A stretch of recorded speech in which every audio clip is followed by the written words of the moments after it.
Welcome to downtown Oklahoma City, Dodgers Daily. Casey Porter here. So glad you decided to tune in. Fans, today we have a very special guest, outfielder in the Dodgers organization who has absolutely raked for 2026. So James Tibbs, got to make sure and put the third on the end. I know you're very proud of that third, right? Yeah, definitely proud. I mean, those two molded me. So for me, it matters a lot. I mean, obviously, I don't really care if people say it.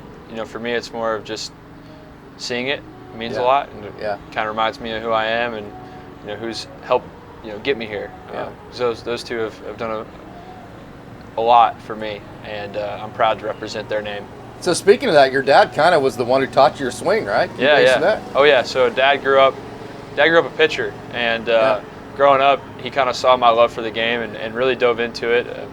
I remember for years we would just look at studies and look at swings and do certain things based off what other guys were doing, and for us it was just a matter of trying to figure out what people do at the highest level that I can do, and how do I make myself better based off of what I don't do well compared to them. So it was kind of a lot of work, and I'm very proud of the work we put in over the years. So you got all these analytics, you got all the best instruction, you got all the best equipment.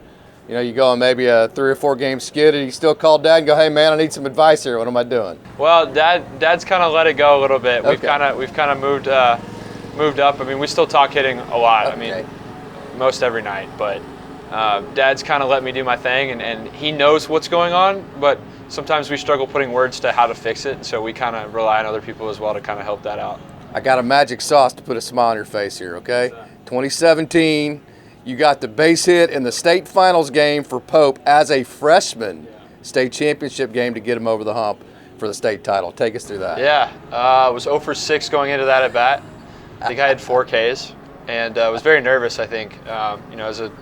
Was I 14, 15 going into that game, and had just gotten my first offer. And so a lot of things going on in my life at that point, and for me at 14. And so came into that bat, and I always have loved clutch situations. For me, it's just something that I enjoy. I live for those situations as a player, and the intensity, the crowd, the yelling, the screaming, those big moments I really love. And so kind of knew how they were pitching me, and threw me a pitch that I could hit, and it just got over the second baseman. And I remember being pretty proud of that. That was a cool moment for us, and we ended up winning that game. And then ended up winning the next game the next day, and I was proud of that. It was a blessing. 2024 ACC Player of the Year. You guys have Cam Leiter, you got Wyatt Crowell. I mean, how in the world did y'all not win a national? I mean, talk about that team and that experience. Yeah, injuries, I think. I think if you go back and look at that lineup, everyone but one person got drafted. And then you had Jamie Arnold, who was a first rounder. Cam Leiter, I think, was a second rounder. He had, a couple other guys, and so we were just loaded all the way through. And I think that the game of baseball is always, it's who shows up that day, right? I mean, it's not like other sports where sometimes the more talented team or the bigger team wins. Baseball is a team of doing things at the right time in the right places, and we just weren't able to come through, in Omaha, and that's something that I'll live with the rest of my life. It still eats at me a little bit, and especially for Florida State, having never won one. But we did a lot of things right, and we had 4 top 3 rounders in our lineup, or 5 top 3 rounders in that lineup, and so still guys I keep up with all the time. So we have a group chat where we still talk to this day, and those guys are family. Last I talked, you had just come. Last we talked was over in Tulsa. At the end of last year, you had just come over. You and Zach Earhart. It had been a whirlwind for you. I mean, definitely. So you might be able to address that a little bit, but also, what's been the difference? I mean, you have just done nothing but hit since you've been with the Dodgers. Is there any just mental approach? Is it a swing change? What's been the difference here? They believe in me. I mean, they told me from day one they loved what I did in college, and they wanted me to continue to do that, and let me kind of go back to that swing a little bit, and kind of gotten away from it in the past. And so really came in and they just let me do my thing, what makes me good, and all credit goes to them and Reimer and BG, Blake Galen, and how they just kind of welcomed me in and helped me kind of figure out what we need to do and how to be successful. And for them to believe in me, for them to give me a chance to come out here and compete every day, regardless of the scenario, there's not many things that a person desires more than just to be loved and wanted. And so I really felt that from them. I really felt that they had confidence in me, and I think that really changed my mind, kind of helped me kind of get out of the rut I was in mentally from getting traded and not having success and all these things, trying to change swings and all these things. Like it was kind of a breath of fresh air for me, and I'll be forever grateful and in debt to them for that. So how do you do such a? I know you like to catch the ball out front. First of all, how do you mix slug versus swing and miss? That's always a big battle for guys like you.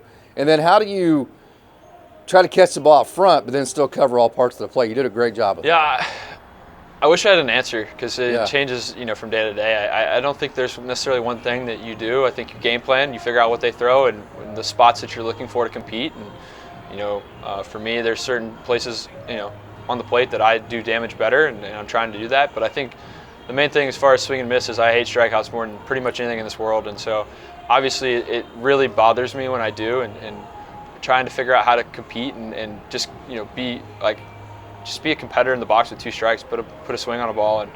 And I think for me, if I can do that, I'm successful. I know that my game is all about driving the ball in the gap and cutting down swing and miss as much as I can. And so the last 3 weeks kind of struggled a little bit and struck out a lot, and that's kind of normal for me, is kind of start swinging and missing. But I think the big thing with the Dodgers is they've kind of helped me pick out what's going wrong and how to fix it quicker. And so that's really helped me kind of cut down on the strikeouts, cut down on the swing and miss. I think having a better game plan helped as well. I think there was an adjustment period for me at AAA that I had to kind of figure out and walk through the growing pains of. And obviously you saw the stats go a little bit sideways for a second, and feel like we've rebounded kind of just with a better approach, with a better idea of what I'm trying to do, and at the end of the day, just making sure that I'm in the best position possible to put a good swing on a ball. So I'm spitballing here a little bit, so correct me if I'm wrong, but second game of the year, I'm watching you here, and you get a pitch up in the zone, you're a little bit late on it, and you still just hammered over the left center field wall. So it's like, okay, well, this guy's timing doesn't have to be perfect. So I think the thing that's impressed me the most is that your swing doesn't always have to be connected for you to make really solid contact. Would that be accurate? Can you talk about that? Yeah, I think so. I mean, I think that I have pretty good hands and hips, and that allows good eye-hand coordination, and so I think that allows me to still adjust well, even on off-speed pitches, even on pitches out of the zone. Kind of helps me, catch up, I guess. Yes. If I'm That's what I saw that. Yeah. So I don't know if there's anything that I've really learned about that. It's more just a natural reaction and recognition and just adjustments. I mean, I think there's times in places where I'm looking for different pitches and I'm still able to react and adjust. Like, I'm never one to shy away from sitting on a pitch, even if it's with 2 strikes. I trust my hands and my hips enough and my eyes enough to be able to catch up or adjust based on the pitch. And so I think that's kind of something that I've learned and grown in, and also there's some natural parts of that as well. So I think all of the above have kind of helped me compete, even if I'm not sitting on a certain pitch. So let's get into your defense. I've heard people call you a really good athlete, and I've heard other people say, well, yeah, he's a good athlete, but it's his instincts that make him look like a better athlete than maybe he is in a game, that kind of deal. Yeah. So where would it be there? Yeah, what would you say to that? I don't know. I mean, sometimes there's days where I feel like I'm a great athlete, and sometimes there's days where I feel like I couldn't, run if I wanted to. I think a lot of it's just growth and learning the game and growing up and figuring out how to play. And I think some people don't think I'm a good defender. Some people think I am a decent defender. Some people think I'm above average. It's just a day-by-day thing, just trying to grow and learn and figure out ways to be better and figure out ways to compete better. And obviously I'm throwing a little first base in there now, and so it's a little bit of an adjust period as well. And it's just like, I know to be a big leaguer and to be a consistent big leaguer, I got to be able to play the field well. Yeah. And so whether that's instincts or just learning from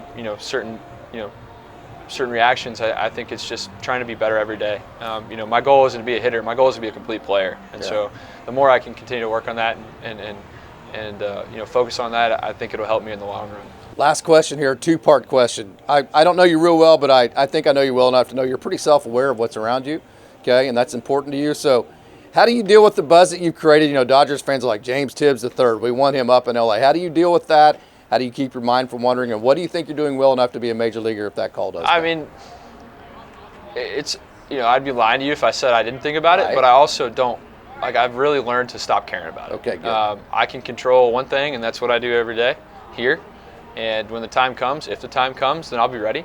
But for me, it's all in God's timing. The Lord will provide when He deems it necessary, and when the Dodgers deem it necessary. And so when I think, it's just continuing to grow, and there's still things that bother me that I do every day that I want to get better at, right?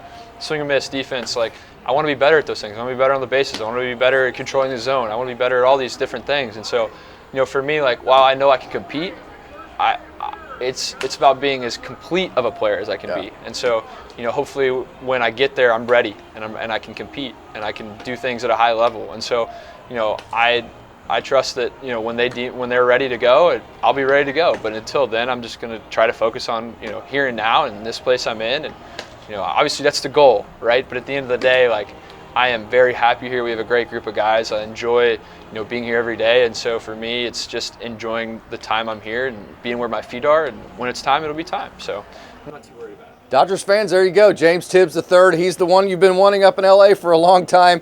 Now you know why. What an amazing young man you are, James. Thank you. Appreciate it.